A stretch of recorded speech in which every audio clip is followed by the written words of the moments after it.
ओम गणगणेशाय नमः। वसिष्ठ कुंभोद्भव गौतमार्य मुनीन्द्र देवार्चित शेखराय चंद्रार्क वैश्वा नरलोचनाय तस्मै वकाराय नमः शिवाय।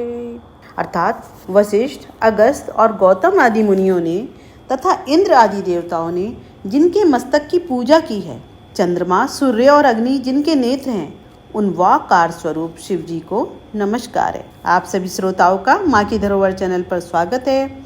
आप सभी को सावन मास के पवित्र महीने की बहुत बहुत शुभकामनाएं। आशा करती हूँ सभी भोले के भक्त शिव भोले की भक्ति में मस्त होंगे।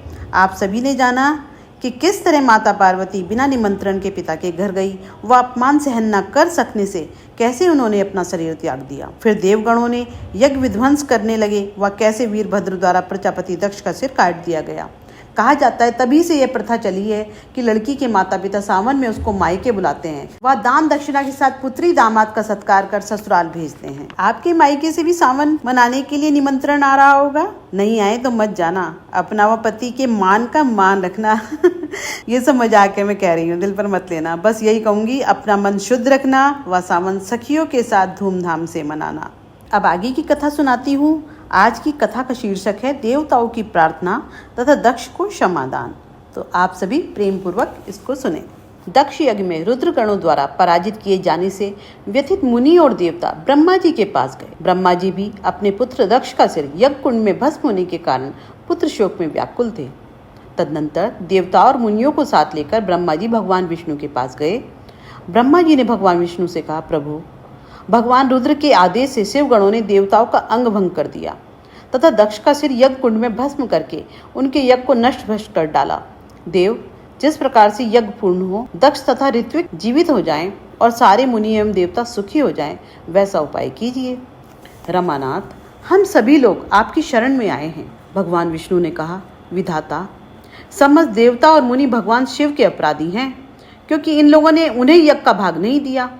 अब तुम लोग शुद्ध हृदय से शीघ्र प्रसन्न होने वाले उन्हीं भगवान महेश्वर को प्रसन्न करने का यत्न करो। वे क्षण मात्र में कुपित होकर संपूर्ण जगत को नष्ट भ्रष्ट कर देते हैं। इस समय वह भगवान महादेव अपनी प्राण वल्लभा सती के वियोग से दुखी हैं।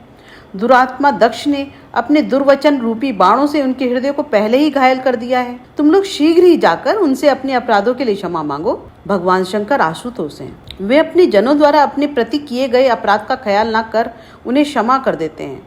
मैं भी तुम लोगों के साथ भगवान शिव के निवास पर चलूंगा और तुम्हारे लिए उनसे क्षमा मांगूंगा। तदनंतर श्री हरि सबको साथ लेकर भगवान शिव के पवित्र धाम कैलाश गए। कैलाश पर परम रमणीय दिव्य वट वृक्ष के नीचे सबने भगवान शंकर को विराजमान देखा।